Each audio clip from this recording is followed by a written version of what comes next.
Excelente. Pueden empezar. Boa noite, pessoal, tudo bem? Então, nós somos a turma B, me chamo Viviane. Eu vou dar início à nossa apresentação, e eu vou deixar os demais se apresentarem para situar mais os colegas que não conhecem a gente das outras turmas. Samuel? Samuel se apresenta. Acho que o teu áudio está desligado, Samuel.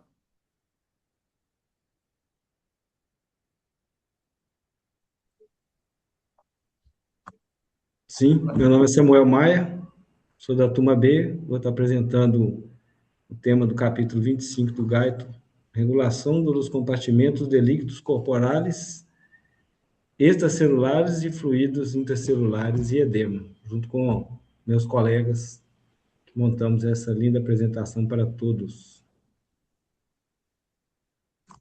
Ali? Olá, pessoal. Meu nome é Ali e eu vou falar sobre o volume e osmolaridade dos líquidos extracelares e intracelulares em estados anormais. E também vou falar sobre a glicose e outras soluções administradas com finalidade nutricional. Flávia? Meu nome é Flávia e eu vou falar sobre a regulação do intercâmbio de líquido e o equilíbrio osmótico entre os líquidos intracelular e extracelular. E também vou falar sobre hiponatremia e hipernatremia. E por último, a Camille, Boa mas não noite, menos importante. pessoal. Eu me chamo Camille e eu vou falar um pouco sobre o edema, tanto extracelular como o intracelular, e todos os mecanismos que o nosso corpo tem para conseguir evitá-los, ou ao menos tentar. Então, todos fomos apresentados. Então, eu vou dar início à nossa apresentação. Samuel, já pode pular esse primeiro slide, por gentileza. Isso. Então, assim, eu vou iniciar falando do consumo diário de água, tá? Só que eu gostaria que vocês ficassem com o conceito principal que o Guyton tem nessa parte desse capítulo, que é toda ingesta de água, toda ingesta de líquido que a gente tem, essa mesma quantidade ela deve sair. Só que isso deve ser, isso ocorre de uma forma fisiológica, não patológica. Então, de uma forma fisiológica, todo líquido que ingressa, ele também vai sair. Então, nós deveríamos, o correto seria, nós ter um consumo diário de 2.300 ml por dia de água, no caso, né? Deveríamos, mas isso ocorre, variação, depende do dia, se tá frio, se tá calor, se a gente faz atividade física, né?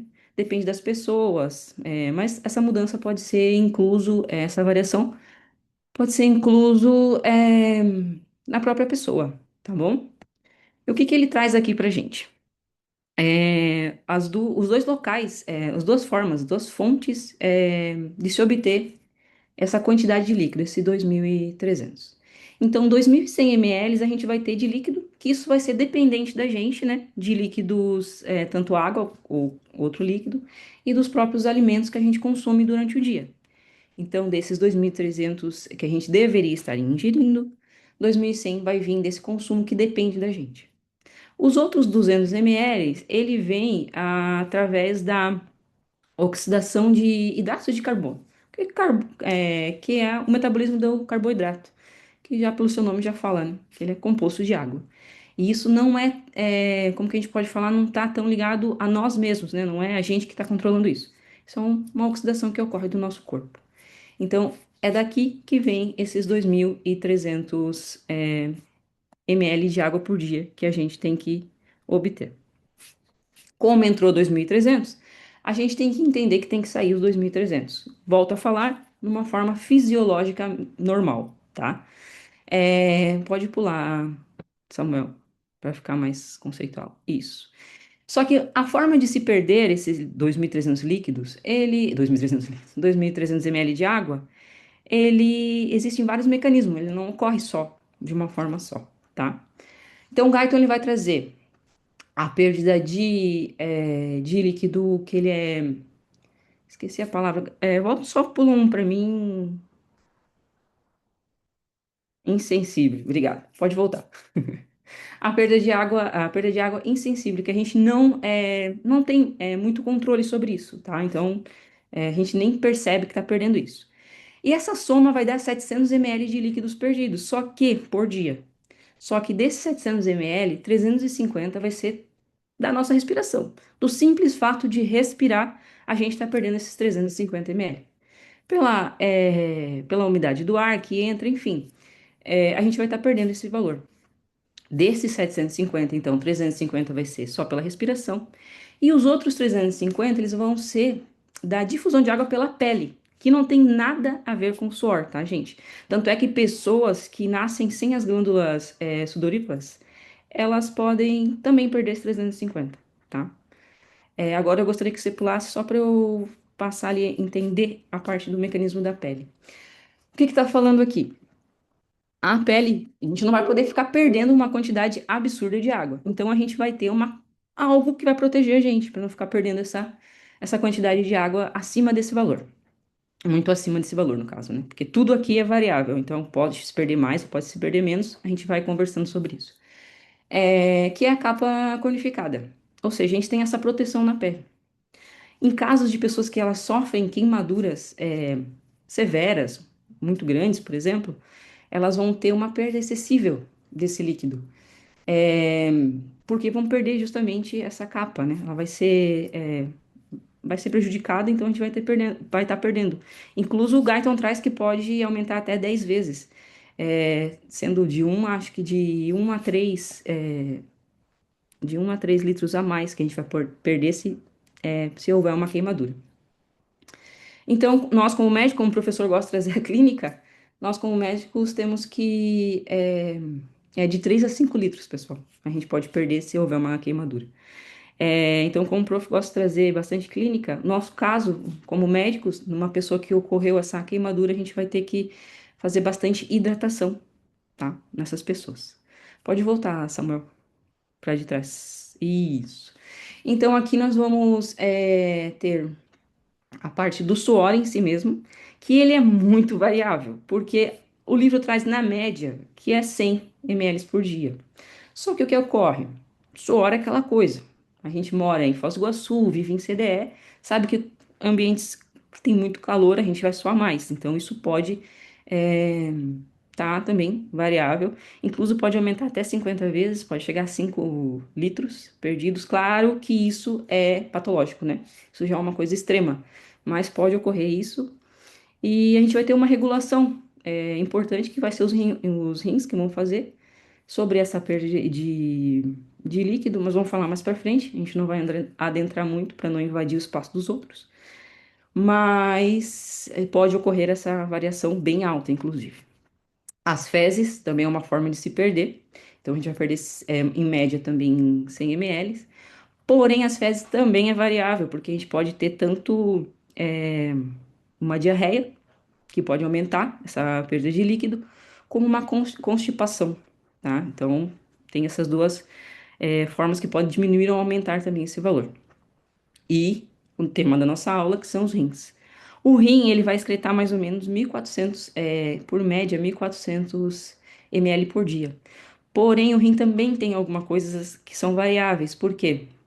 Pessoas desidratadas, ela vai eliminar o mínimo, que é 500 ml. Também tem pessoas, não sei por que o motivo, ingerir muita água, o rim também tem a capacidade de excretar, de expelir, de expulsar 20 litros de água. Nossa, é muita água para uma pessoa beber, mas ele tem essa capacidade de fazer. Então, se a gente ver aqui, se a gente somar todas essas perdas de líquido, também vai dar 2.300 ml por dia. Ou seja, em uma situação fisiológica, a entrada de líquido tem que ser igual à saída. Pode passar, Samuel. Pode passar também. Ah, tá. Agora a gente vai falar da distribuição da água no corpo. Que na Sí, verdade a un gente já teve essa. ratito, Viviane. Viviane, ¿me Oi? escuchás? Sim, prof. Bueno, un ratito. Muy bien, muy buena explicación, ¿sí? Volviendo para atrás nada más, volviendo para atrás, sí, porque la clase va a ser interactiva, ¿está? Entonces, Uhum. por la voy más para atrás. Esa tabla que está presentando acá la compañera ¿sí? Es una tabla que está en el libro de Guyton, Sim. donde se cita justamente los ingresos y las pérdidas de agua por día, está en ml por día. Entonces, fíjense que en esa tabla se menciona que el ingreso de líquido, está mediante la ingestión de líquido, es de 2100 ml aproximadamente por día. ¿Ok? Guyton en este capítulo pone a una persona como ejemplo, entonces a un individuo sexo masculino, 70 kilogramos. Está para todo este capítulo y todo lo que va a ser fisiología renal es un individuo sexo masculino, 70 kilogramos, ¿sí? Pero hay algunas cosas que realmente van a encontrar después a lo largo de la carrera que es un poquito diferente. Por ejemplo, la ingesta normal de agua por día. ¿Cuánto es según la OMS? Y es de 35 ml entonces por cada kilogramo del paciente. ¿Ok? Entonces el volumen de líquido que cada persona tiene que ingerir según la OMS es 35 ml por cada kilogramo entonces de masa. Eso para que tengan en cuenta, eso no dice el libro de Guyton, ¿sí? Eso no lo dice el libro de Guyton, sino que eso lo van a ver en materia más a futuro. ¿Está? Entonces, considerando ese individuo nada más de 70 kilogramos, es que Guyton plantea entonces que la ingesta de líquido por día es 2100 ml, ¿sí? Y bueno, y después otro 200 que viene la parte metabólica, y bueno, entonces son 2300 de ingreso, ¿ok? Y luego están las pérdidas. Y acá viene algo muy interesante, algo muy interesante que la compañera citó, que es la pérdida insensible, ¿está? Pérdida insensible, el nombre insensible, está, que no sea un término difícil, insensible que a gente no percibe, a gente no sente que a gente está perdiendo, ¿está? Entonces no sentimos, no nos damos cuenta que perdemos ese líquido. Y eso ocurre en la piel y en el aparato respiratorio, ¿sí? ¿Por qué en el aparato respiratorio? Y bueno, porque el aire cuando entra, entonces tiene que pasar por un proceso de humidificación. ¿Me siguen hasta ahí? El aire tiene que ser humidificado. Entonces, en ese proceso de humidificar el aire, nosotros gastamos entre 300 a 400 ml de agua, ¿ok? Así gasta ahí, 300 a 400, por eso una media fica 350, ¿ok? Ese, esa pérdida puede cambiar, puede cambiar, por ejemplo, en las épocas de invierno. ¿Por qué en las épocas de invierno? Porque en la época de invierno el aire es más seco, ¿ok? ¿Sí o no? El aire es más seco cuando estamos en época de invierno. Ahora, por ejemplo, el aire es más seco. Entonces, ahí vamos a gastar más líquido, ¿está? No va a ser 350, no, va a ser más, ¿ok? Entonces, ahí a eso nos referimos con pérdida de insensibilidad. Si no percibe que está perdiendo líquido ahí, ¿ok? Ahora, lo otro sería en la piel, ¿sí? Y como dijo la compañera, exactamente, esto es absolutamente independiente a las glándulas sudoríparas, está al sudor, ¿ok? Entonces, en la piel hay una pérdida que allí no percibe, que va entre 300 a 400 también. La media fica 350. Y bueno, eh, la compañera también citó que este volumen puede cambiar, por ejemplo, los pacientes quemados. Saben que los pacientes quemados mueren por dos motivos principales. Uno, la deshidratación y dos, por la infección. ¿Está? Entonces, porque la piel es nuestra primera, una de nuestras primeras, es uno de nuestros primeros mecanismos de defensa, ¿ok? De barrera que tenemos, en inmunidad innata. Y bueno, y si ella no está presente, bueno, estamos predispuestos a las infecciones y a la deshidratación, ¿ok? Eso que nosotros mencionamos, que es 350 ml en promedio, eso puede aumentar, pero 10 veces su valor. Por eso la compañera citaba que la pérdida insensible en pacientes con quemadura extensa puede ser entre 3 a 5 litros por día, ¿ok? Fácilmente, ¿ok? Bueno, entonces, esa tabla, esa tabla hay que manejarlo bastante bien, ¿sí? Esos valores sí o sí, entonces se le va a preguntar. Bueno, después con relación a la orina, ya viendo las otras pérdidas que está ahí, con el sudor, con las heces, la orina me interesa. Entonces, ¿cuánto es el volumen de orina normal por día? ¿Cuánto es? Y es 1400, ¿sí? El volumen normal de orina por día es 1400 ml. ¿Está bien? Claro, en alguna literatura puede cambiar, uno dice 1350, 1500, un litro y medio, ¿está? Pero nosotros nos quedamos con lo que dice nuestro libro de base, ¿está? Nosotros manejamos el valor de 1400 ml por día, ¿está bien? Bueno, necesito que recuerden esos números para cálculos que van a ver más adelante. ¿Está bien? Bueno, gracias, Viviane. Solamente una retocada nomás a lo que ya Opa, dijiste, pero de manera espectacular. você que manda. Continúa. Então tá, gente. Agora a gente vai falar. Pode pular, Samuel. A gente vai falar mais um. Então, a gente vai falar da distribuição de água do total do corpo, tá? Lembra-se, né, do início das nossas aulas, o professor explicou isso pra gente, mas eu vou dar uma situar de novo a gente aqui. Nosso corpo, todos nós, 60, é composto 60% de líquido, de água. Guyton traz pra gente, como o professor falou, em todo o livro, um exemplo de um homem adulto de 70 quilos. Então, com esse exemplo, nesse cálculo, um homem adulto de 70 quilos, 60% dele seria os 42 litros, que a gente já tinha visto isso. Também já vimos que mulheres e pessoas idosas, né, pessoas mais velhas, essa taxa é um pouco menor por causa que a gente tem uma quantidade maior de graça, de tecido adiposo. E em crianças e recém-nascidos, chega a 75% do peso corporal, né, a água. Então vamos lá novamente explicar essa parte. É, Desses 42 litros de líquido de água, ele vai estar distribuído no nosso corpo. Vai ter duas principais, como que a gente pode falar? Câmaras, dois principais lugares que vai estar esse líquido. Nós vamos ter o líquido extracelular, que vai ser composto por 20% desses 60%, tá? Então, 20% desses 60% dos 42 litros seria 14 litros. Então, 14 litros de água, de líquido, vai estar no líquido extracelular, tá? E ele fica ali banhando todas as células que são ao seu redor. Já os 40%, que é muito importante, é das células que estão dentro das células, que são o intracelular. E é composto por 28, né? Em números, 40% vai dar os 28 litros. E esse volume a gente tira de onde? De todas as células, dos bilhões de células, Guyton fala dos bilhões e bilhões de células que a gente tem no nosso corpo, vai estar esses 28 litros.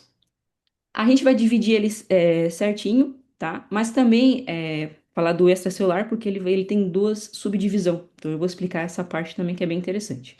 Só que além desses dois compartimentos, que é o que a gente mais escuta, a gente tem os compartimentos. Pode descer, Samuel, por gentileza. Mais uma vez. Mais uma vez. A gente tem os compartimentos. Deixa eu só tirar isso aqui. A gente tem o compartimento que é de líquido transcelular, que eles ficam nas cavidades. É um líquido que é meio que de 1 a 2 litros, assim, não é uma coisa tão importante, como que não que não seja importante, mas assim, o valor, né, de 1 a 2 litros é um valor pequeno, como a gente já tinha visto, de 28 litros. Mas eles estão no meio das cavidades, então vai estar na cavidade do peritoneu, do pericárdio, nos espaços sinoviais, eles vão estar ali também. Então tem um pouco de líquido nesse espaço. Pode subir, Samuel, só para mim um pouquinho. Pode descer. Onde é que tem o sangue? E o nosso sangue, não vamos deixar de falar, pode descer mais uma vez. Ele compõe 7% do nosso peso corporal também. Ele é líquido, só que ele está na sua própria câmara. Ele está lá dentro dos vasos dele. Então, ele vai ser 7% do peso corporal, que são os nossos famosos 5 litros, né? Que a gente tanto fala em aula. Então, 60% desses 5 litros vai ser plasma e 40% vai ser os eritrocitos. Então, nós vamos ter, só fazendo uma recapitulação, nós vamos ter o meio extracelular, o meio intracelular, a gente vai ter os 7% do sangue e a gente vai ter as cavidades também com seu 1 a 2 litros. Então, isso tudo compõe, está distribuído os líquidos do nosso corpo, ok? Vamos falar do líquido intracelular. Pode subir, Samuel. Aí, pode descer. Nós vamos falar do líquido intracelular. Extracelular, perdão. O líquido extracelular, vocês vão ver que ele está subdividido. Ele vai estar subdividido entre o líquido intersticial e vai estar dividido entre o plasma. Então, desses 14 litros, 3 litros vai ser de plasma e 11 litros vai ser do líquido intersticial. E sabe o que é interessante neles? a quantidade, a semelhança que eles têm de íons dentro deles. São iguais e são muito parecidos em quantidade, até por causa dos capilares, que eles se comunicam, né? É permeável, vamos dizer assim, esse capilar. Então, o líquido intersticial com plasma, eles têm praticamente, é muito semelhante. Eu vou mostrar para vocês uma tabela, pode descer, Samuel. Desce mais um. Isso, aqui. Então, assim, deixa eu só me situar aqui. Então, assim, como a gente pode ver aqui, eu tô mexendo no meu computador como se eu estivesse mexendo na tela. Peraí.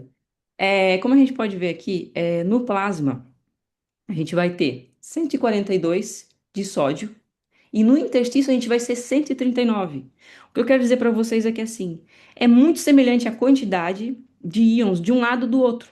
Não estou falando do intracelular e do extracelular. Eu estou falando apenas do espaço extracelular, que é dividido em duas, tem uma subdivisão. E essa subdivisão é do líquido intersticial e do plasma. E o líquido intersticial e o plasma, quero deixar bem registrado, eles estão separados pela membrana do capilar. E eles têm uma permeabilidade. Então, ocorre que o sódio, o potássio, o cloro, eles vão estar em semelhança, tá? Então, vocês podem ver que 142 e no interstício é 139. Do potássio, 4,2 e no interstício é 4,4. O cloro no plasma é 106 e o cloro no interstício é 108. Como eles falam, é uma pisca, nada de diferente, vocês podem perceber. É muito semelhante, tá? Agora, em questão de proteínas, aí já muda. A proteína, se a gente não pode ficar lá, tá no mesmo.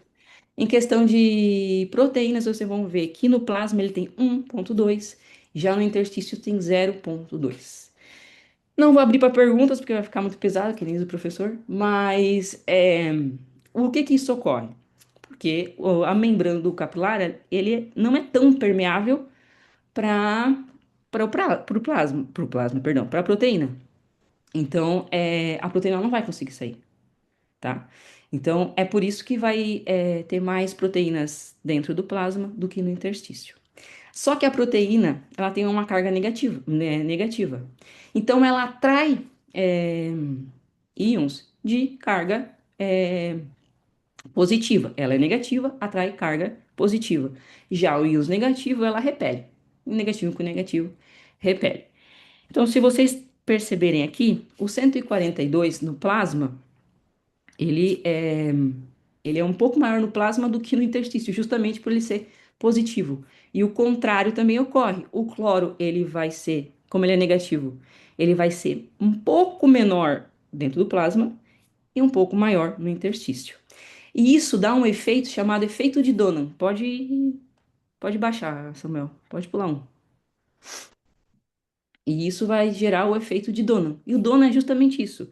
É a capacidade da proteína de se ligar a cátions, né? A se ligar a íons positivo. Então, isso seria o efeito de Donan. O efeito de Donan, essa capacidade da proteína se ligar a eles, atrair mais íons positivos para dentro do plasma e repelir os negativos, tá? Então, isso é o efeito de Donan. Pode subir, Samuel. Então, no extracelular ocorre isso. A gente vai falar agora. Deixa eu só ver se eu não me perdi, não deixei de falar alguma coisa. Não, é isso aí. Agora, no intra. Ah, tá. É que a composição do líquido extracelular, isso é importante também, porque a gente tá falando de rins, é cuidadosamente regulada por vários mecanismos do nosso corpo, mas especialmente pelos rins. Essa regulação permite que as células permaneçam banhadas em um líquido com a concentração adequada de eletrolitos, nutrientes para uma função celular ótima. Depois a gente vai falar mais ou menos de osmolaridade, enfim, vai dar mais ou menos uma ideia de como que o corpo ele tenta regular as quantidades de soluto de um lado do outro, enfim, a gente vai falar mais para frente isso aí também. Agora, o líquido intracelular. Pode deixar isso aqui mesmo, Samuel, não tem problema. O líquido intracelular, como a gente já conhece, ele é dividido pela membrana celular. E a membrana celular, ela é permeável, muito permeável à água, né? Tem, assim, as restrições, mas ela é mais permeável à água do que a íons. E ela regula a quantidade que ela quer que a água entre, a quantidade que ela quer que a água saia, dependendo da necessidade da pessoa ou do organismo, no caso, tá? É, então, agora pode descer lá que lá vai estar embaixo a porcentagem de coisa. Pode subir, Samuel, pode subir. Mais um. Aí. Não, aí. Isso. O que acontece? Agora, quando a gente fala do líquido intracelular, ele é inversamente proporcional. Por quê? Ele vai ter mais sódio, que é positivo, do lado de fora, no meio extra, do que no meio intracelular. Então, vai ser inversamente proporcional a quantidade de íons de um lado do extracelular do que do intracelular. E em questão de proteínas também, tá, gente? Vai ter mais proteínas intracelular do que extracelular. Até porque as proteínas é que dá a, a carga negativa dentro do citoplasma, né? Que daí a gente também já viu em outras aulas do professor. Então, essa entrada e essa saída de água da célula, que ela permite, é necessária para manter, então, o equilíbrio osmótico. E que está em relação aos eletrolitos, né? Porque o que acontece? O que que é o equilíbrio osmótico? O que que a célula procura? É o equilíbrio. E o que que a água faz? A água geralmente vai sair. O que que é o equilíbrio osmótico que a gente fala? A água sair do meio que tem menos soluto para o meio que tem mais soluto para tentar dissolver e equilibrar isso tudo. Então, isso seria a parte de osmolaridade, por isso que a célula permite esse intercâmbio um pouco mais fácil de água, tá bom? De líquido. Uhum. E é isso. E é isso. A minha parte é isso. Agora é essa parte do Samuel. Espero que tenha entendido e gostado, pessoal. Y muy bien, esa parte es algo que nosotros, como dice la compañera, ya veíamos en las primeras clases de fisiología, ¿verdad?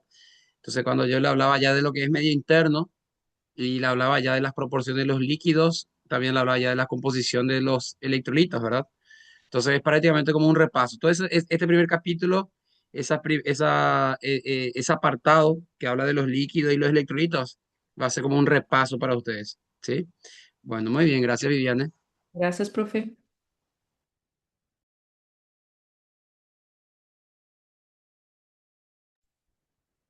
Bem, vou passar minha apresentação agora para a segunda parte da nossa aula, que é a medição desses volumes nesses compartimentos do líquido corporal. Vou fechar aqui. Vamos compartilhar a carta.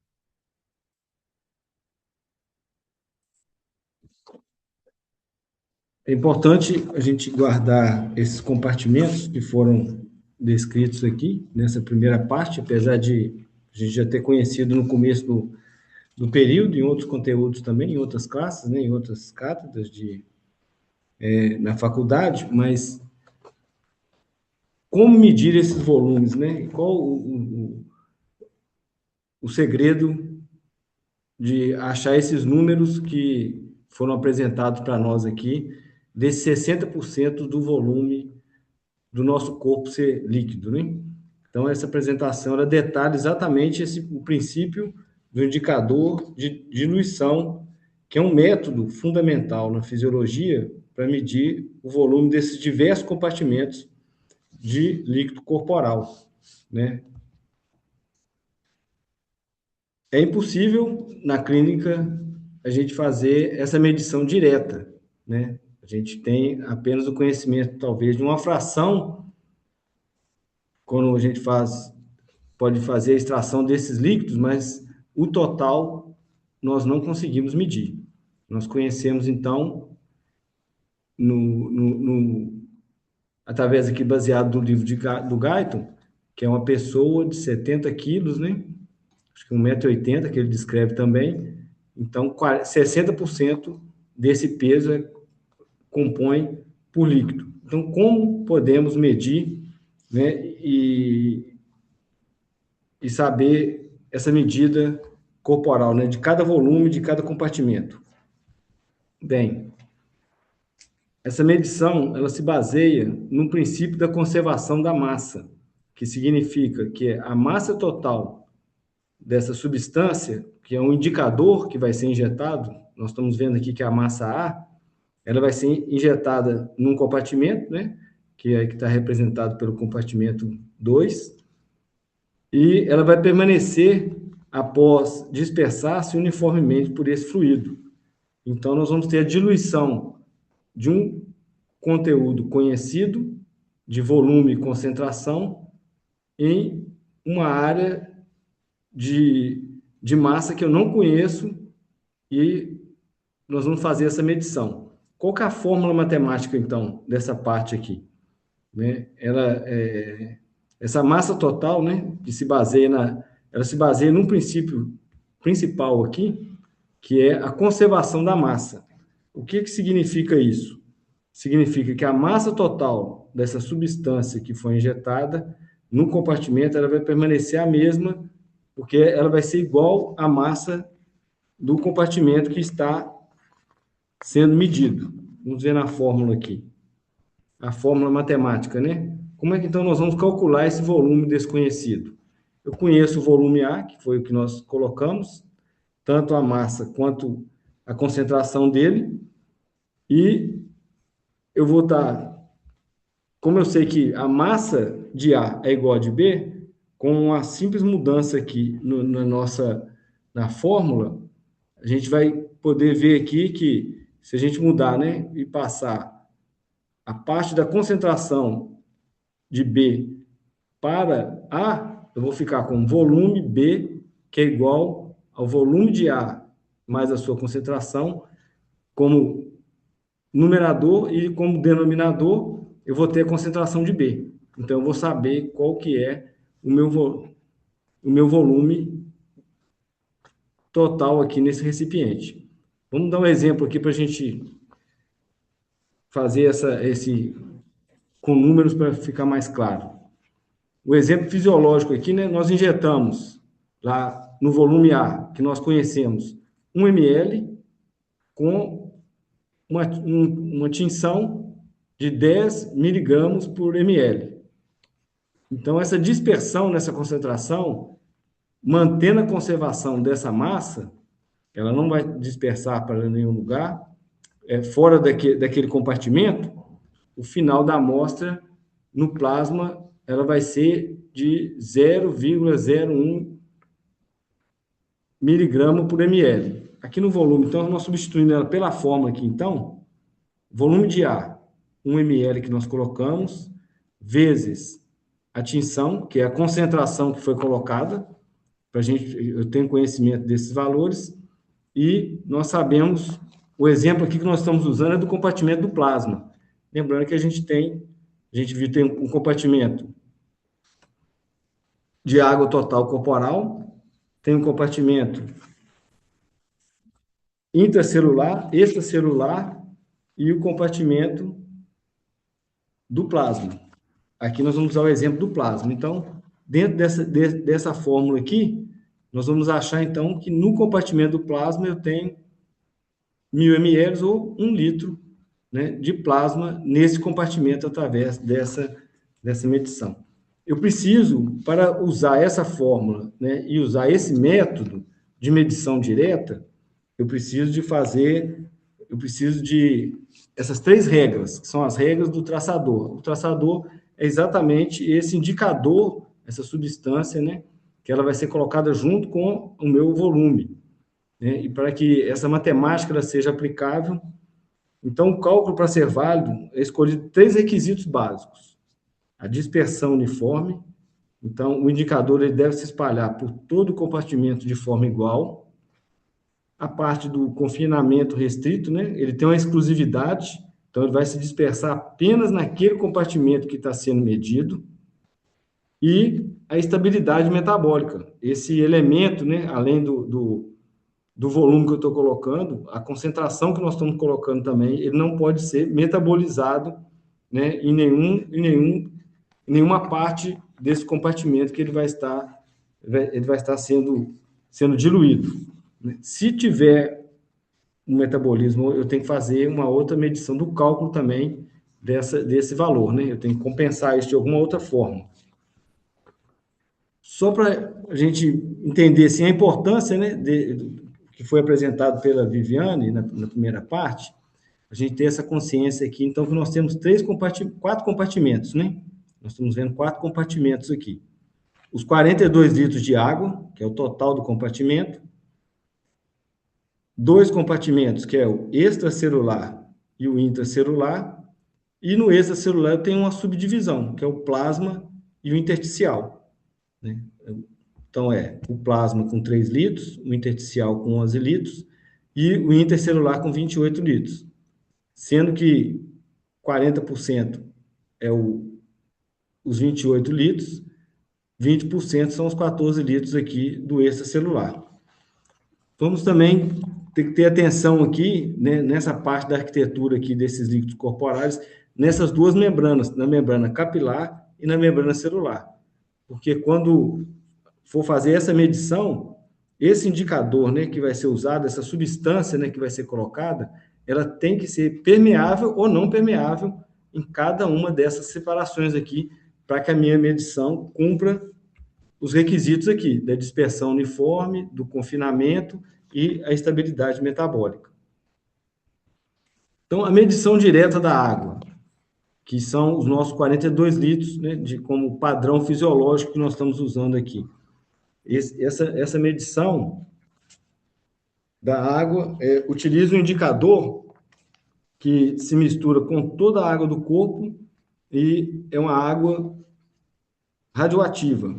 Aí vai ser usado o trítio, deutério e antipirina.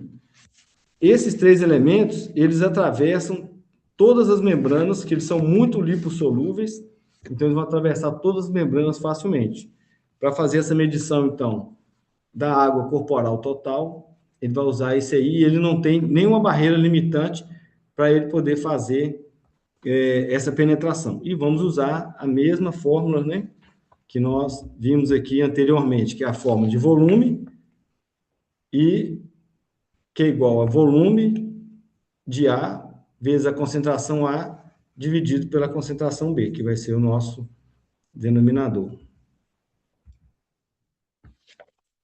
A medição direta de líquidos extracelular, nós falamos aqui da medição. Essas são medições diretas. Por que tem esse conceito de medição direta? Porque a medição direta eu consigo medir diretamente, né, calculando aqui o volume de cada um desses compartimentos corporais, né? Então, a medição direta também do líquido extracelular é possível da gente fazer. E o mecanismo aqui do indicador, né, que ele vai fazer aqui, né, o trasador, ele vai ser usado aí inulina, o iotalamato e o tiosulfato. Então, esses elementos do líquido extracelular, eles são substâncias que não penetram nas células, né? E o volume plasmático dessas substâncias, eles atravessam os capilares, que é a membrana capilar, lembrando que o líquido extracelular, né, ele vai ficar no plasma e no intersticial. Ele não vai, esses traçadores e esses indicadores, eles não vão estar atravessando a membrana celular, né? Então, aqui eles vão estar permanecendo só no plasma e no intersticial. Vai fazer essa medição. O volume plasmático, temos também a medição direta dele, né? O traçador que nós vamos estar usando é a albumina. É uma proteína e que ela não vai estar passando pela membrana capilar, né? Nós já temos esse conhecimento, já foi apresentado, que o plasma ele não vai fazer, ele não é permeável para a membrana capilar. Nós vimos lá na proteína, né, a diferença da concentração dele, que é exatamente isso aqui, ele não é lipossolúvel para fazer essa transição. Então, também, usando a mesma fórmula do volume de B, que é igual ao volume de A, vezes a concentração de A dividido pela concentração de B. É a barreira limitante, então, para o líquido extracelular vai ser a membrana celular. E a barreira limitante vai ser a membrana capilar para medição do plasma. Nós falamos que tem essas medições, que são as medições diretas. Então, se eu já tenho o total de água corporal, eu tenho o líquido extracelular e eu tenho a medida do plasma, que é o meu conhecido, por dedução, eu consigo fazer a medição também dessas outras cavidades corporais, que é o intracelular e o intersticial, né? De forma deduzido. Como que é feito isso? O cálculo indireto, né, do líquido extracelular. Sabendo o valor total da minha água corporal, menos o meu volume, né, de extracelular, automaticamente o meu resultado vai ser o do líquido intracelular, por dedução, né? Por esse cálculo aí, se eu sei o valor total, eu extraindo o extracelular, eu vou saber o intracelular. É um cálculo indireto. Também um cálculo indireto do líquido intersticial. O líquido intersticial, ele é igual ao volume extracelular menos o plasma. Então, eu vou saber também, por dedução, o valor do líquido intersticial de forma analítica. Em caso especial do volume sanguíneo, né, que é do volume sanguíneo, o plasma ele é medido 60% dentro desses 5 litros que nós conhecemos aqui para fazer a medição. Então, o volume sanguíneo ele pode ser calculado se conhecendo o volume plasmático e o hematrocito. Se eu tenho esse volume, a fração do hematrocito ele tem um valor, que é esse valor de 0,40, ele é medido, né? Então, ele pode usar nessa fórmula aqui direta do cálculo sanguíneo, né? Que é o volume de plasma sobre 1 menos o valor do hematocito. Aqui temos um exemplo de matemática clínica que ele vai estar mostrando para nós aqui. Se tem 3 litros de plasma sobre 1 menos 0,4 é igual a 5 litros. Tem uma outra forma também de uma medição que pode ser feita direta, que é através dessa alternativa aqui da injeção circulatória de eritrocitos com marcador radioativo de cromo. Ele também faz essa medição e vai fazer na forma direta. Essa fórmula aqui, eu falei que era da medição desse cálculo aqui do volume de sangue, ela é, o volume de sangue ele é calculado, na verdade, é um cálculo de hematocitos, né? Ele não vai ser um cálculo hematocitos, que é o nome dessa fórmula aqui. E a outra forma que eu posso calcular ele através da medição de cromo, ela é a medição direta. Então, a matriz de diagnóstico dos traçadores, desses indicadores, aqui como resumo para nós, o compartimento de água corporal total, ela é uma medição direta. Os indicadores que podem ser usados para fazer a medição da água corporal são o trítio, deutério e a ampirina. E não tem nenhuma barreira restritiva para esses elementos, né, para esses indicadores, pois eles atravessam as duas membranas, a membrana capilar e a membrana celular. Do líquido extracelular, ele também é medição direta, e inulina, iolamato, iotalamato e tisulfato, eles também vão ter uma limitação da membrana celular, porque eles vão ficar no cálculo direto da parte do líquido extracelular. Do volume de plasma, ela também é uma medição direta, eu posso estar usando essa coloração com a albumina azul de Evans, e ele vai se limitar à membrana capilar para fazer essa medição. O volume sanguíneo, ela pode ser direta, que é usando o cromo, e calculada também pelo plasma e pela medição do eritrocito, que ele vai ficar dentro Samuel, dessa... lo que te voy a pedir es que prendas las cámaras, ¿sí? Estoy buscando, aquí no estoy achando. Só um instante, prof. Fechei ela depois que eu comecei a apresentação, mas eu vou abrir aqui. Ponto. Bueno, bueno. O líquido intercelular tem o cálculo indireto, porque ele usa a fórmula, né? Água corporal total menos o líquido extracelular. Por dedução, que é o cálculo indireto, eu vou ter essa subtração matemática e vou saber o volume desse compartimento que é o líquido intracelular. E do líquido intersticial, também é um cálculo indireto, né? Por dedução. Líquido extracelular menos o plasma, por subtração matemática, nós vamos ter aí esse volume também desse compartimento. Aqui um mapa de rastreio dos líquidos corporais, né? Do lado esquerdo, ele vai ser mencionado o conhecido, que é o plasma, o líquido intersticial e o líquido intracelular, né? Que é o componente da água total também. E a subtração matemática, eu vou estar fazendo o intracelular e o intersticial por dedução, né? Para estar fazendo a medição desse volume do plasma dessas cavidades corporais. É isto.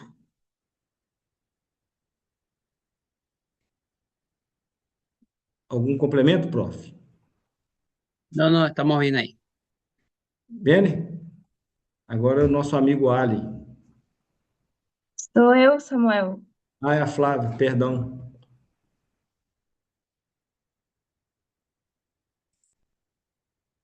Vou cerrar a câmera aqui e ela vai abrir a dela, prof.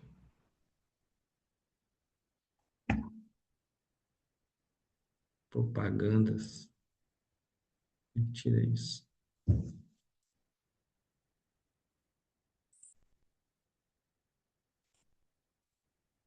Punto.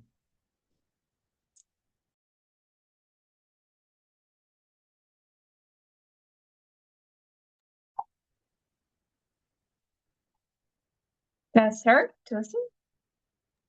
Sí. Ok. Agora eu vou falar um pouco sobre a regulação do intercâmbio de líquidos e o equilíbrio osmótico entre os líquidos intracelular e extracelular.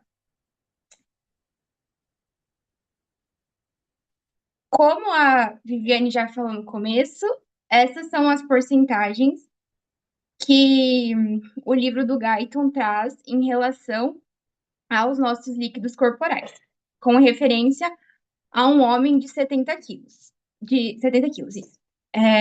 Que a água corporal corresponde a 60% do peso, o líquido extracelular a 20% do peso, e o principal íon do líquido extracelular é o sódio. O líquido intracelular corresponde a 40% do peso e o principal íon é o potássio também. E o plasma, que corresponde a 5%, e o líquido intersticial, 15%, e o transcelular, 1,5 litros. Antes de eu explicar essa parte, que são os princípios básicos da osmose, o nosso corpo sempre tende a manter o máximo equilíbrio entre todos os líquidos através de forças hidrostáticas e colidosmóticas, através das membranas capilares, como já comentaram inúmeras vezes aqui. O líquido intracelular e extracelular tendem a permanecer isotônicos em um ser humano saudável e sem alguma patologia. Então, agora eu vou explicar um pouco os princípios básicos da osmose. Primeiro, né, todo mundo sabe que a osmose é o movimento que a água faz através de uma membrana semipermeável, do gradiente de menor concentração para o de maior concentração. Aqui fala da osmolaridade, que são o número de partículas que estão ativas por 1 litro de solução. Ou seja, por exemplo, em 1 litro de água, existe uma certa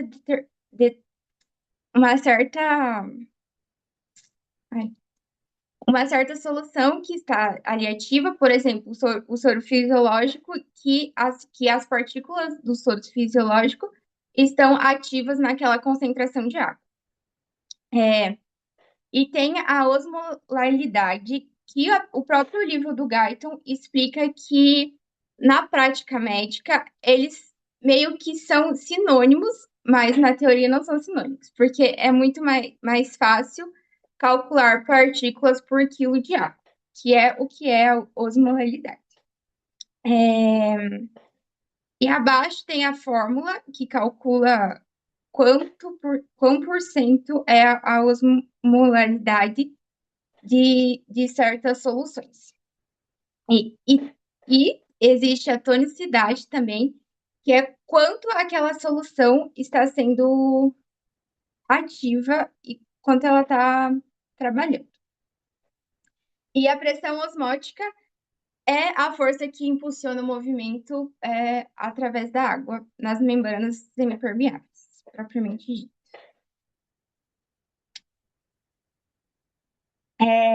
Aqui também os princípios do equilíbrio osmótico, que como é água e a água é extremamente permeável às membranas, o equilíbrio osmótico ocorre muito rápido e em minutos. E a osmolaridade do líquido intracelular é sempre igual à do líquido extracelular. E tem as variações de volume, que depende do líquido extracelular. Por exemplo, quando há muita água no líquido, por fora do líquido extracelular, a célula tende a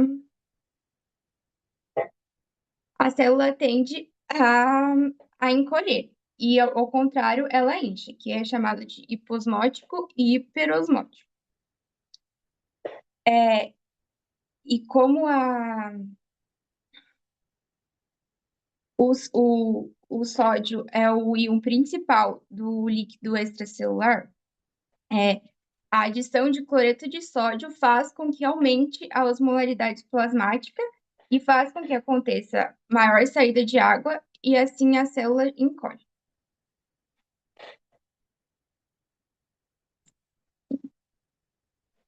E aqui é uma comparação de uma osmolaridade baixa e a osmolaridade alta no líquido extracelular.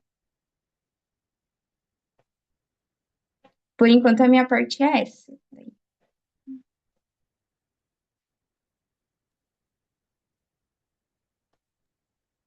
Ok.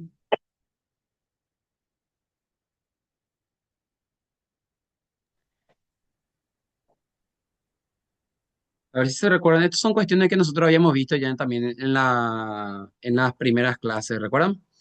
Que hablamos de medio hipertónico, hipotónico, ¿sí? Y demás, ¿verdad? Bueno, entonces son cuestiones que en parte ya lo habíamos visto. Bien, gracias Flavia. Vamos a escucharle a Ali ahora.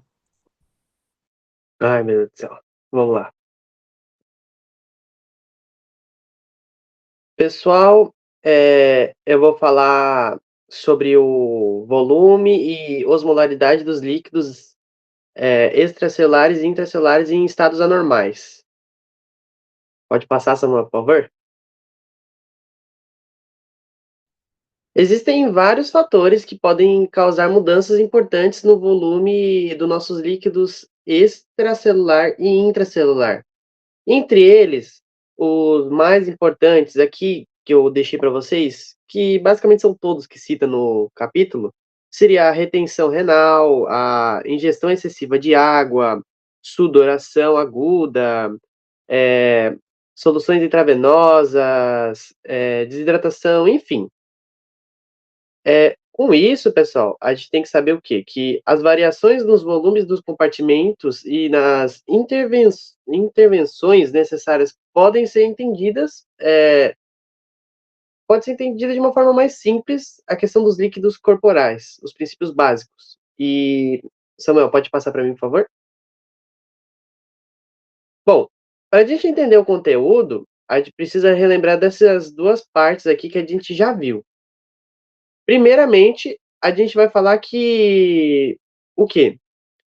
Que a água, ela se move rapidamente pela membrana, por ser uma molécula pequena. Por isso, a osmolaridade do líquido intracelular e extracelular vai permanecer iguais. Porém, se tiver alguma alteração, vai causar uma alteração e não vai ficar igual. Então, basicamente, lembrem disso que a gente vai usar daqui a pouco. E o outro princípio básico que eu preciso que vocês recordem é que nas membranas celulares tem baixa permeabilidade a solutos. E a gente vai dar ênfase aqui, por exemplo, no sódio e no cloro. Por quê? Porque a gente vai falar sobre infusão salina. Enfim, quando a gente fala que as membranas celulares têm baixa permeabilidade da membrana, o que acontece? Os solutos têm baixa permeabilidade da membrana, o que vai acontecer? A quantidade total dos osmoles vai vai se manter constante. E isso vai se manter a menos que, por exemplo, assim, só se ocorrer algum ganho no meio extracelular, isso vai deixar de manter constante. Enfim, com esses princípios básicos, a gente começa a compreender o conteúdo. Então, resumindo aqui, rapidinho, a água tem ela atravessa a membrana rapidamente, solutos não tão rapidamente. Com a água, isso vai fazer com que mantenha a concentração praticamente igual, e dos solutos vai manter a quantidade total dos moles constante no meio extracelular. Enfim, pode passar, Samuel, obrigado. Bom, eu vou falar agora sobre a agregação da solução salina no líquido extracelular. Quando a gente adiciona uma solução salina isotônica, o que acontece? E isso eu vou pedir para que lembrem, principalmente a da hipertônica, que eu vou falar já já. A isotônica, no compartimento extracelular, a osmolaridade, ela não altera a osmolaridade, ela vai aumentar o volume apenas. E o principal efeito seria o volume extracelular. Por quê? Porque o sódio e o cloro, pessoal, lembra que a Viviane falou, eles ficam principalmente no meio extracelular, entendeu? Por isso que o volume vai manter constante e a osmolaridade vai se manter igual. Samuel, por favor. Numa solução hipertônica, o que acontece? A osmolaridade, extracelular, ela vai aumentar. E o que acontece? Quando isso provoca uma saída de água das células para o meio extracelular. E quando isso acontece, o volume extracelular aumenta ainda mais, enquanto o intracelular vai diminuir. E além disso, a osmolaridade se eleva a ambos os compartimentos. Próximo, Samuel. Já quando a gente tem uma solução hipotônica, a osmolaridade extracelular vai diminuir. E isso faz com que a água entre nas células até atingir um equilíbrio. Assim, os volumes aumentam e a intracelular e perdão. Assim, os volumes intracelulares vão aumentar mais. Eu vou mostrar uma tabela que resume basicamente o que eu falei. Eu estou um pouco nervoso, estou me embolando, desculpa.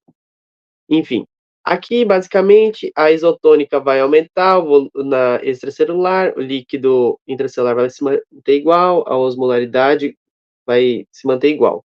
Na hipertônica, o extracelular vai subir mais, o intracelular diminui e a osmolaridade aumenta. Já na hipotônica, o volume extracelular aumenta, o líquido intracelular aumenta e a osmolaridade diminui. Uma forma mais fácil para explicar essa parte. Por favor, Samuel, pode passar.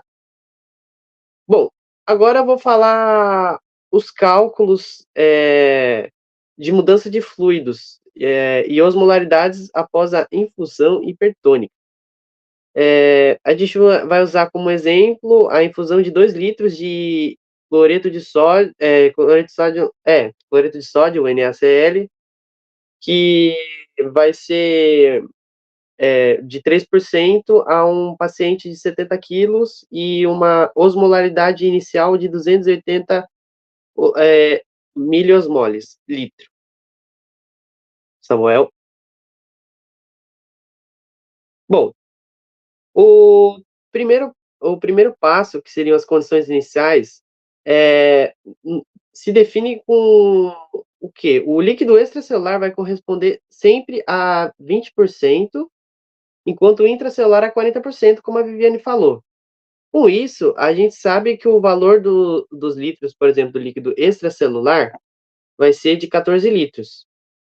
Mas, multiplicado pela concentração de miliosmoles litro, que seria de 280, vai dar miliosmoles litro total de 3.920 miliosmoles.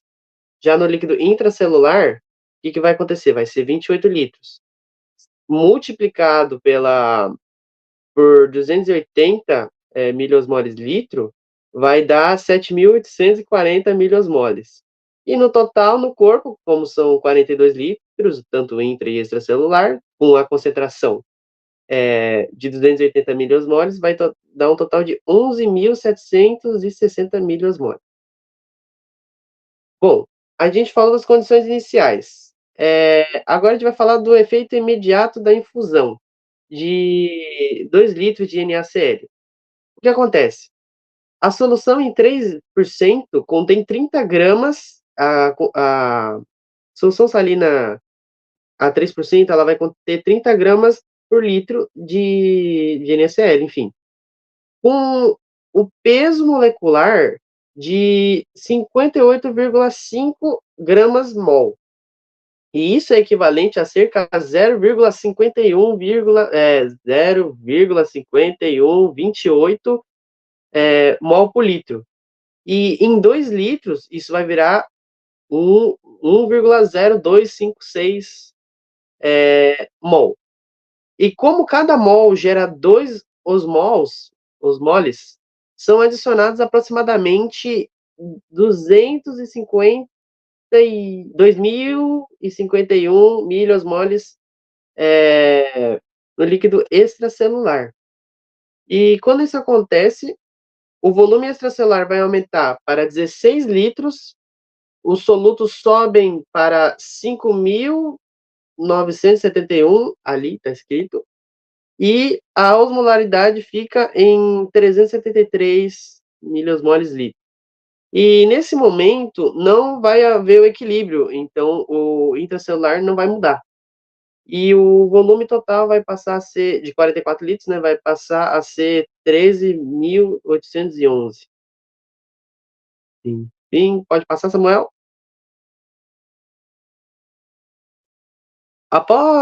Depois de alguns minutos, ocorre um equilíbrio entre esses compartimentos. A nova osmolaridade vai ser 13.000, que era do volume total, dividido por 44 litros, que vai dar 314 miliosmoles litro. Com isso, o volume intracelular vai cair para 25 litros e o volume extracelular aumenta para 19 litros.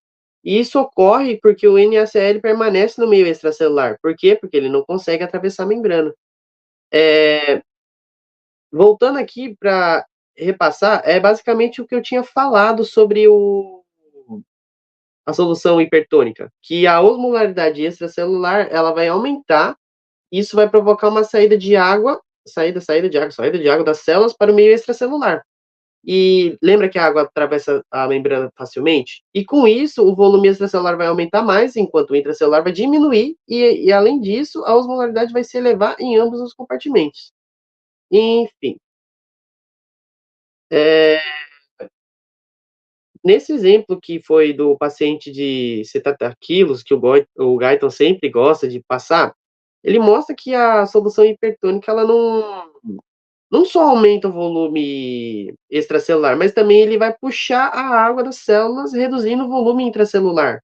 E nesse caso, o extracelular aumenta mais 5 litros, enquanto o intracelular vai diminuir cerca de 3 litros.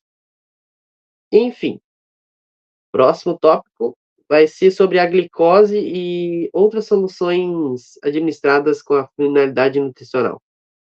Existem diferentes soluções administradas por via intravenosa para oferecer nutrientes para pacientes que não conseguem ingerir nutrientes por via oral. A pessoa não consegue comer e geralmente utiliza uma, uma forma intravenosa para dar um alimento para os pacientes. E geralmente a gente utiliza a glicose, que são, por exemplo, em comparação às substâncias que têm aminoácidos e gorduras em emulsão, são usadas com menor frequência. Geralmente a gente utiliza mais a glicose.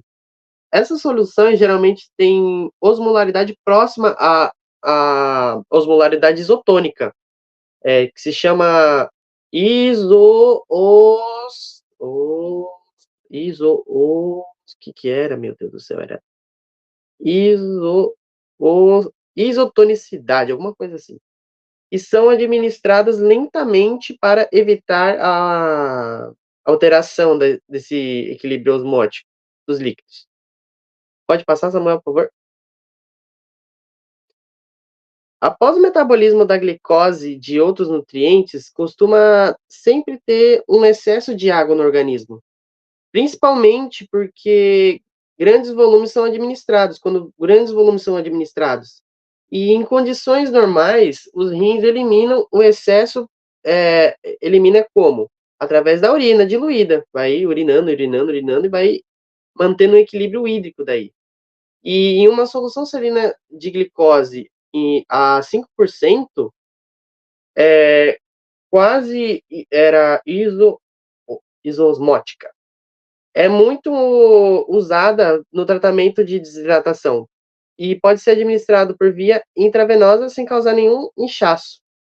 O que mais que tem? Deixa eu ver aqui. Esqueci de falar também que a glicose é rapidamente captada e metabolizada, reduzindo a osmolaridade do líquido extracelular, ajudando a corrigir a desidratação. Essa é a minha parte. Agora sou eu de novo, Samuel.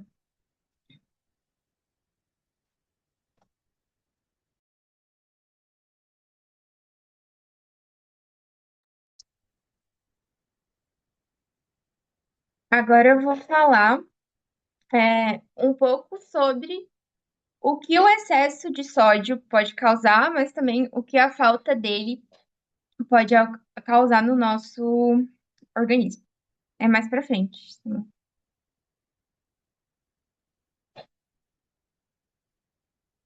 Pode voltar.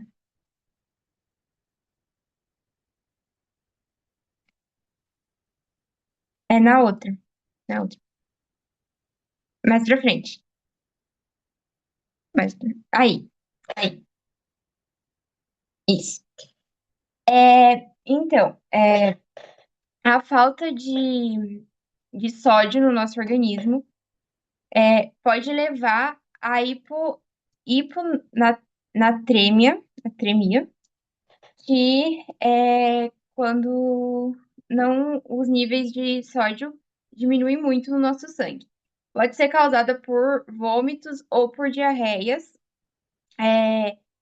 mas também em casos mais leves, mas nefropatias, outras doenças mais graves também causam o mesmo problema. É considerada uma hiponatremia normal, assim, não grave,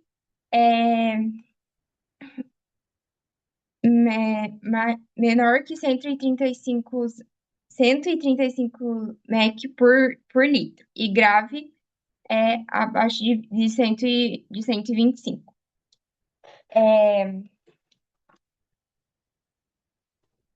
As consequências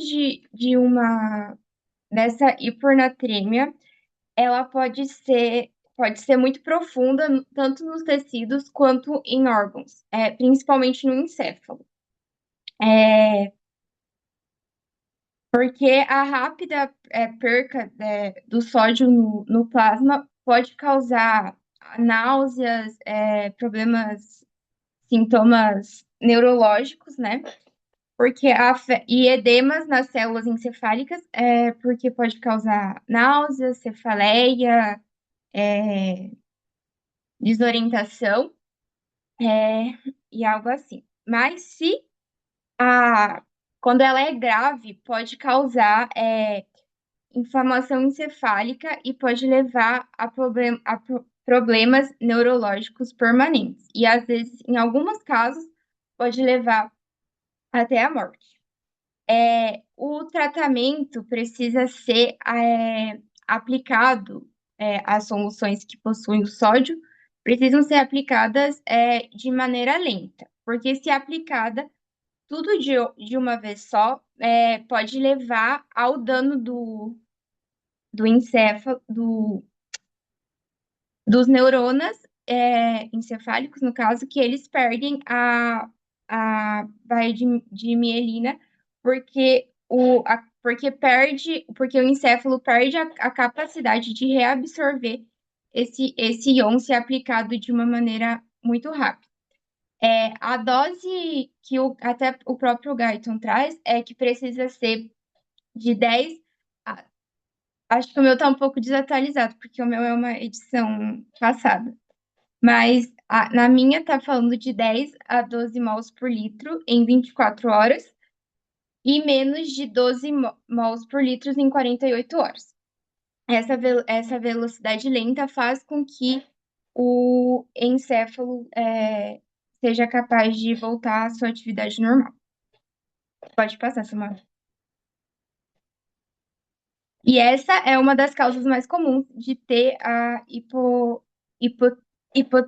hiponatremia, que é a síndrome de secreção inapropriada de ADH. Pode passar, Samuel. E essas são algumas sintomas que eu acabei de falar. É meio que o resumo do que eu acabei de falar. Pode passar. Muy bien, muy bien. E agora eu vou falar sobre a hipernatremia, que, segundo o próprio livro também, a hipo é mais comum nos pacientes do que a hiper. Mas aqui pode ocorrer mais em pacientes que têm diabetes insípidos, ou até mesmo quando você faz um exercício muito, com muito esforço e muito prolongado, que aqui é o aumento do sódio no sangue, que seria maior que 145.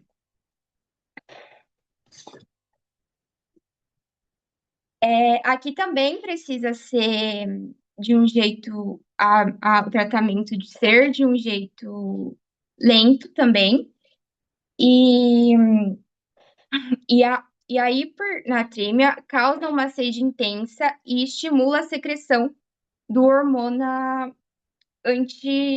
antidiurético. Em pessoas que já estão um pouco grave, assim, esse caso, pode causar dano no hipotálamo, mas ela é mais comum dar em pessoas, como eu falei, que possuem diabetes, ou em lactantes que não têm tanto acesso à água de uma maneira tão fácil, e em pessoas mais velhas que têm algum fator, tipo, neurológico. Também o tratamento, como eu falei, é feito em dosagens lentas, as duas maneiras, para não causar nenhum dano neurológico, a sequela, né? E também são administradas soluções de dextrosa ou o sódio mesmo, como eu falei, né? E é isso.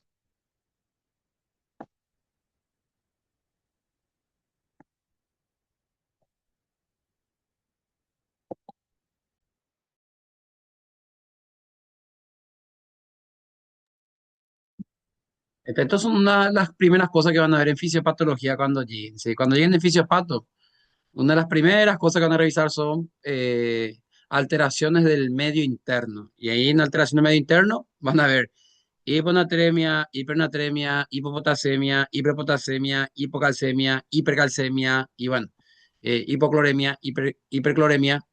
Y bueno, entonces por eso siempre es importante manejar los valores normales, porque una de las primeras cosas que van a ver es, bueno, a partir de cuánto, ¿sí?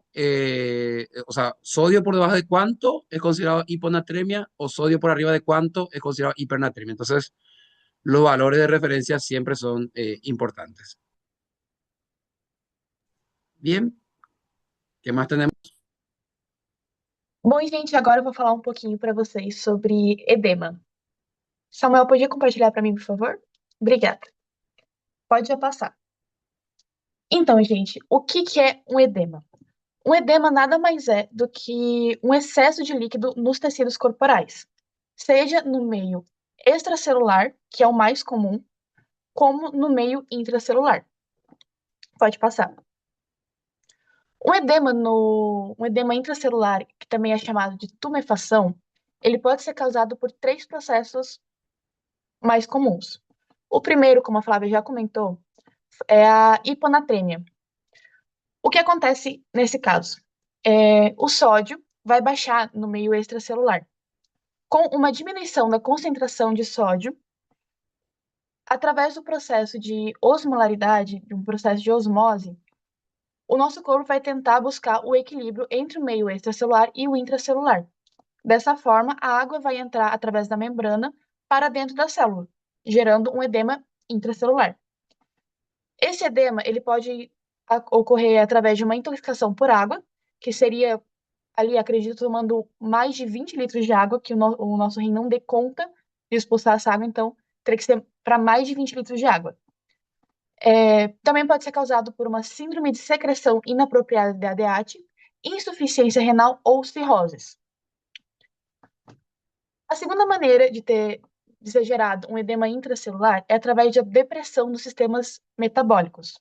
O mais comum é pela isquemia, que é quando a nossa célula, o tecido do nosso corpo, ele não recebe suficiente sangue. Como ele não está recebendo uma boa quantidade de sangue, esse tecido, ele também não vai ter uma boa quantidade de oxigênio. Sem oxigênio, nossas mitocôndrias não vão poder produzir ATP. Sem ATP, não vai ser gerado a bomba de sódio e potássio.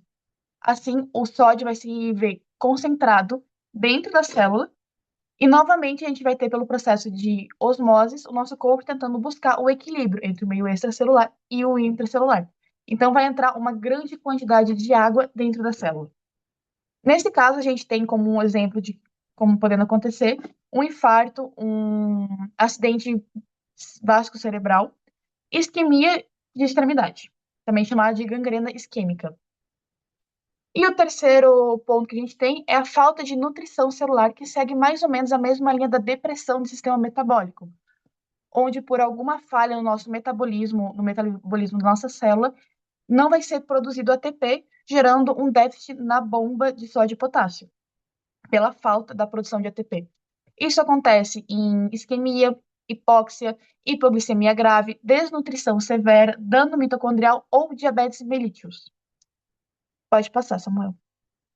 Um outro ponto também que a gente consegue ter um edema, que pode ser gerado um edema intracelular, é através de tecidos inflamados, onde a inflamação vai aumentar a permeabilidade da membrana celular através de citocinas, mais propriamente dito, sim, que vai aumentar a permeabilidade da célula para íons, que vão se difundir hacia dentro, ao interior da célula. Pode passar. Já no edema extracelular, a gente tem 2 pontos mais comuns, que seria a fuga anormal de capilar, que também é o mais frequente, E o linfedema. Pode passar. Para a gente falar um pouco sobre o edema causado pelo aumento da filtração celular, capilar, a gente tem que recapitular um pouco da forma da filtração, que é essa aí que está aparecendo para vocês no slide. Se vocês lembrarem um pouco da aula que a gente teve sobre microcirculação, a gente tem 3 pressões estimulando, por dizer assim, o líquido para sair do capilar e uma pressão querendo entrar, incentivando o líquido a entrar, uma pressão contra, que seria a pressão colodosmótica intersticial. Tem dessas pressões, desses coeficientes que a gente aparece aqui, 3 deles, se forem alterados, se sofrerem alguma alteração, podem auxiliar no aumento da filtração capilar e auxiliar também na formação de um edema extracelular. Pode passar, Samuel. Os fatores que podem interferir na filtração capilar, nesse caso em específico, o primeiro seria um aumento no coeficiente de filtração, que ocorre quando a parede do capilar se dana, sofre algum dano, ou ela acaba sendo mais permeável. O dano que ela pode sofrer pode vir de alguma infecção, de alguma queimadura, reação alérgica, traumatismo, ou alguma lesão endotelial que pode ser causada por toxinas ou bactérias também. E a permeabilidade dela pode aumentar, como eu já falei também no edema intracelular, através de uma inflamação. Que a histamina, citosina, prostaglandinas vão fazer com que a membrana do capilar seja mais permeável, mais suscetível à entrada e saída de íons. O segundo ponto que pode fazer com que haja um aumento na filtração capilar é um aumento da pressão hidrostática capilar. Se essa pressão aumenta, mais líquido vai ser filtrado para o interstício, para o meio extracelular. Essa pressão ela pode aumentar através de uma insuficiência cardíaca, onde o sangue ele vai se acumular tanto no coração quanto nas artérias, nas veias ao redor, aumentando a pressão venosa e incentivando uma maior saída de líquidos para o meio intersticial. Essa pressão também pode aumentar com uma retenção renal de sódio e água, que vai aumentar a quantidade o volume, vai aumentar o volume sanguíneo, aumentando a pressão hidrostática. O terceiro ponto que a gente tem é a baixa da pressão colodosmótica do plasma, onde a concentração de proteínas que estão presentes no plasma vão diminuir e o capilar vai perder a capacidade de reter água. Ou seja, a força que se opõe contra as outras 3, que seria a pressão colodosmótica do plasma, ela vai diminuir, fazendo com que o líquido que está presente dentro dos capilares não fique, por assim dizer, de uma maneira mais rude, mais bruta, não fique mais dentro do capilar, mas que ela comece a sair através desse capilar para o meio intersticial. Isso acontece em enfermidades hepáticas, síndrome nefrótica e desnutrição proteica grave. Pode passar. Além do aumento na filtração do capilar, o que pode fazer com que tenhamos um edema extracelular é o linfedema, a incapacidade dos vasos linfáticos de devolver líquidos e proteínas para o sangue. Isso pode acontecer por diversos motivos, seja por alguma enfermidade ou por alguma intervenção cirúrgica que comprometa os vasos linfáticos.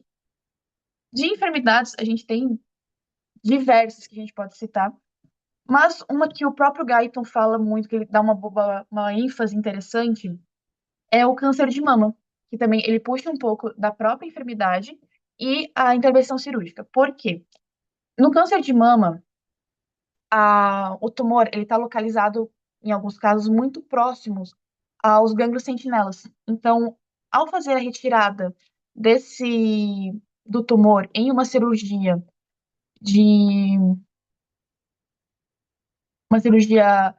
de mastectomia radical, vai ser afetado um pouco também os gânglios sentinelos. Alguns deles, às vezes, estão até retirados. Com essa intervenção, esse compromisso, como eu posso falar?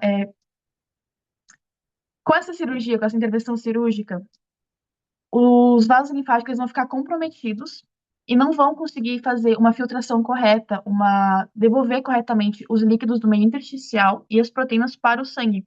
Então, vai ficar ali um edema localizado, mas no caso do câncer, ele tende a voltar naturalmente ao normal. Pode passar. Agora, falando um pouco sobre os mecanismos do nosso próprio corpo que impedem um edema.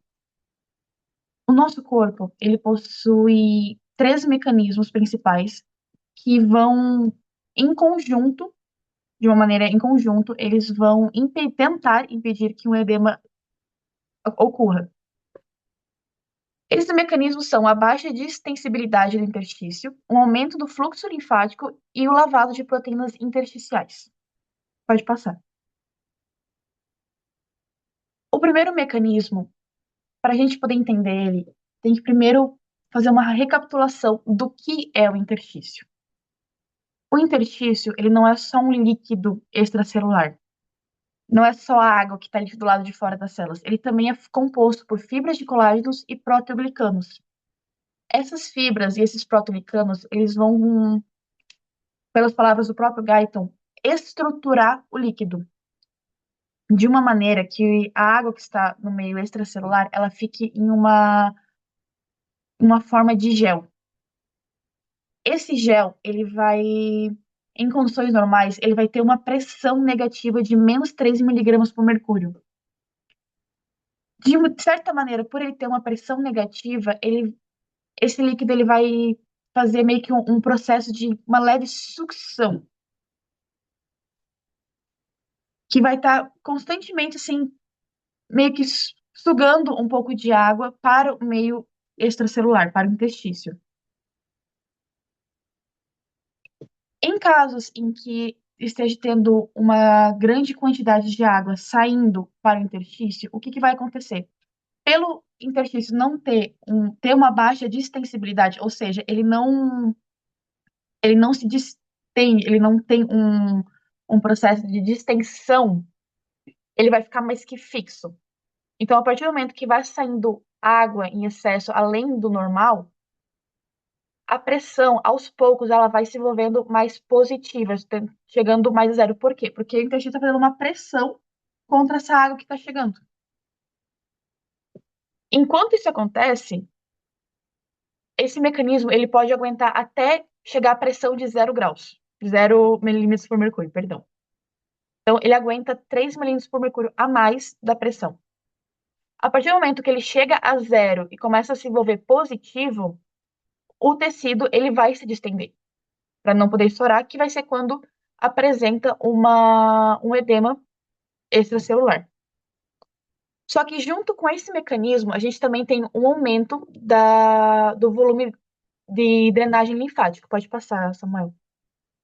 Que a partir do momento em que é reconhecido que a pressão está se envolvendo positiva no interstício, vai ser ativado esses outros 2 mecanismos, onde o sistema linfático ele vai aumentar de 10 a 50 vezes sua capacidade de fazer um retorno das proteínas e do líquido para o sangue. E também, junto com isso, vai ter um lavado de proteínas do líquido intersticial, que junto com esse aumento da capacidade do fluxo linfático, vai ser filtrado uma maior quantidade de líquido do interstício e também proteínas, fazendo com que não tenha uma atração de água tão forte para o meio extracelular. Não sei se deu para entender muito bem. Então, esses 3 mecanismos, eles vão trabalhar em conjunto para fazer com... Graças.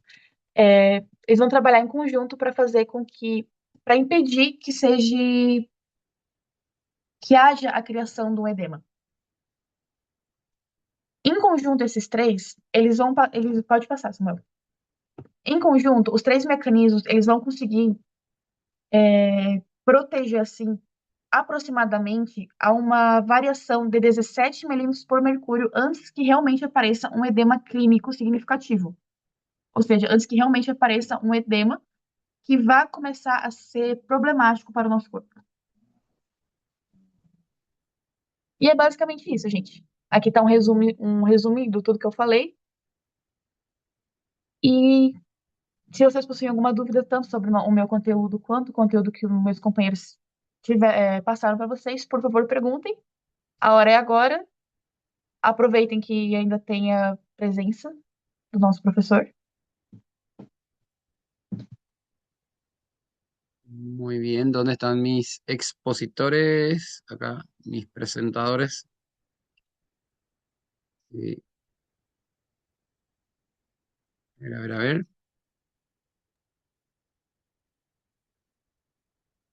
Bueno, coloca ahí en el slide Qual deles? y desde el primero, desde el inicio. Acho que é esse aqui.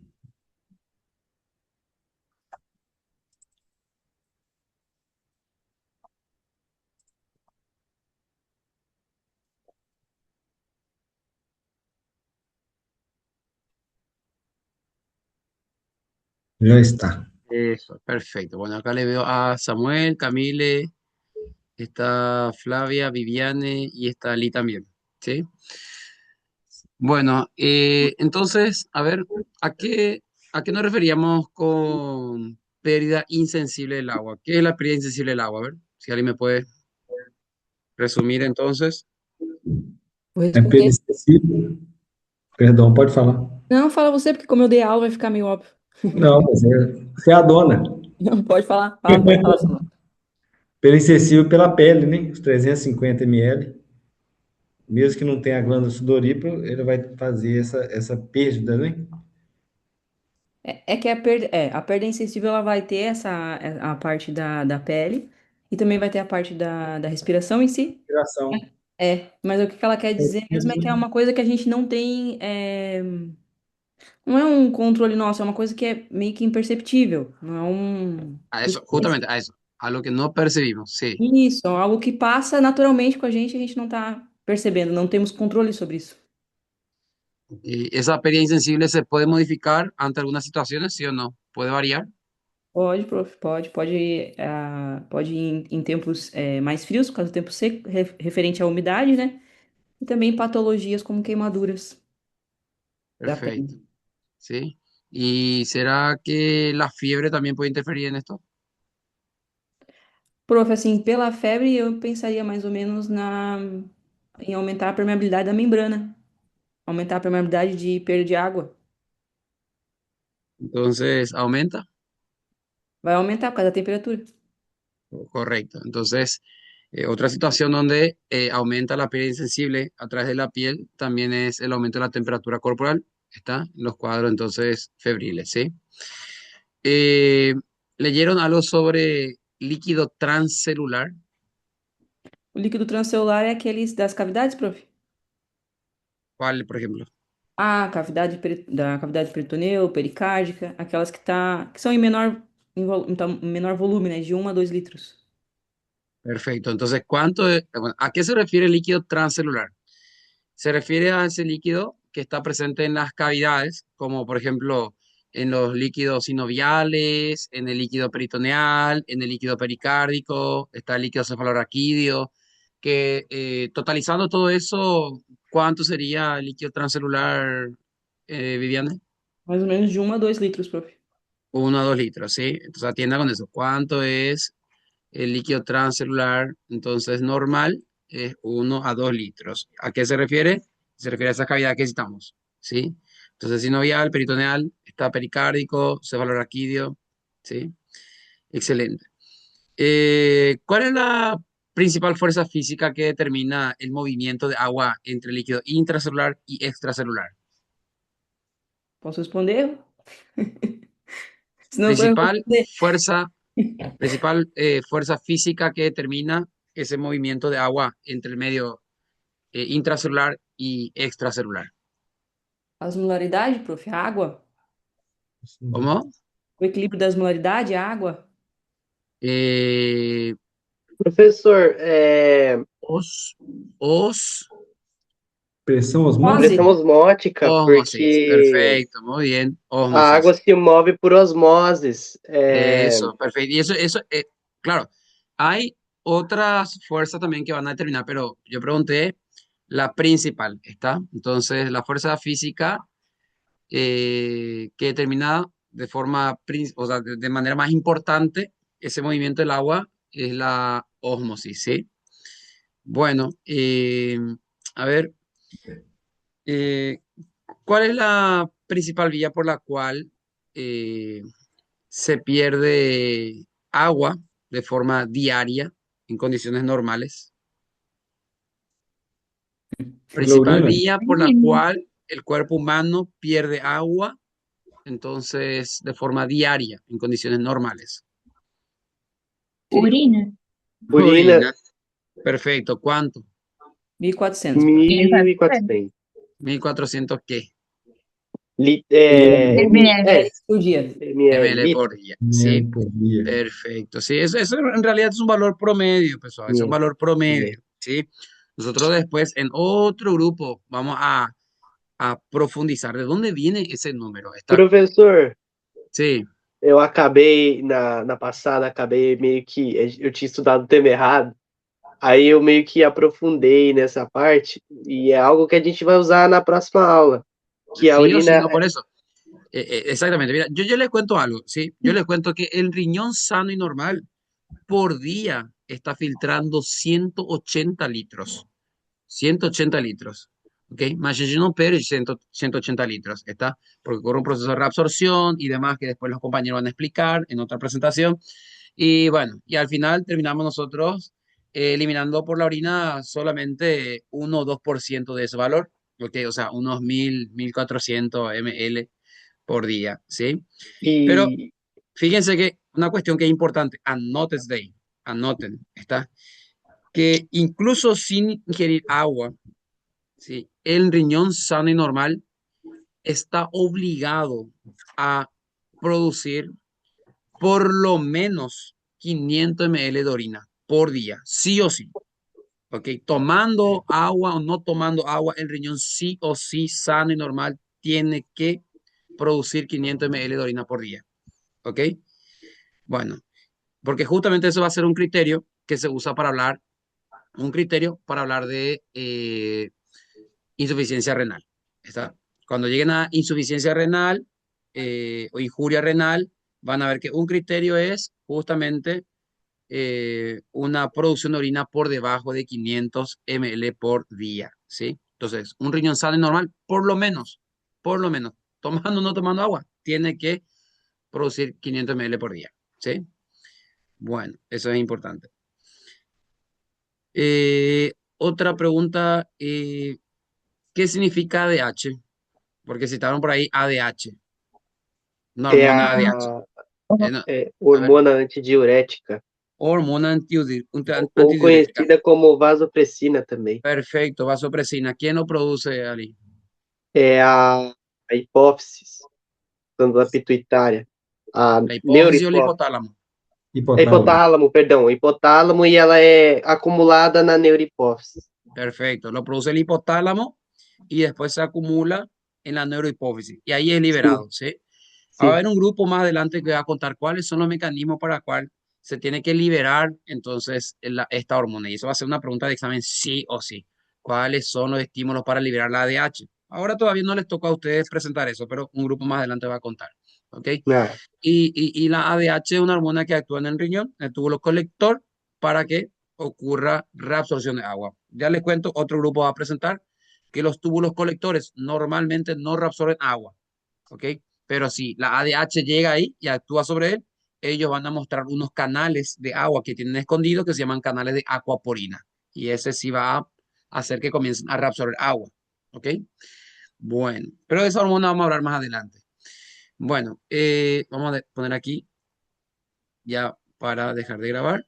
Le agradezco por la presentación. Muchísimas gracias.